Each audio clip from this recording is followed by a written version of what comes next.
বাংলাদেশ সহ ৭৫টি দেশের নাগরিকদের জন্য অভিবাসী ভিসা বা ইমিগ্রেন্ট ভিসা দেওয়ার প্রক্রিয়া স্থগিত করছে যুক্তরাষ্ট্র।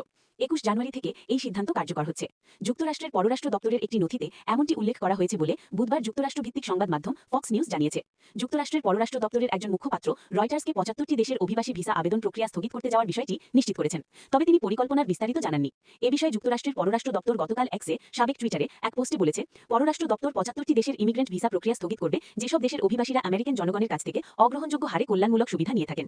নতুন অভিবাসীরা আমেরিকান জনগণের কাছ থেকে সম্পদ বের করে নেবেন না। এটা যতদিন পর্যন্ত যুক্তরাষ্ট্র নিশ্চিত করতে না পারবে ততদিন পর্যন্ত এই স্থগিত অবস্থা বহাল থাকবে। ফক্স নিউজের খবরে বলা হয়েছে, পররাষ্ট্র দপ্তরের নথি অনুযায়ী যুক্তরাষ্ট্রে গিয়ে সরকারি সহায়তা নিতে পারেন এমন ব্যক্তিদের যাওয়া ঠেকাতে আবেদনকারীদের যাচাই বাছাই প্রক্রিয়া পুনর্মূল্যায়ন করতে যাচ্ছে পররাষ্ট্র দপ্তর।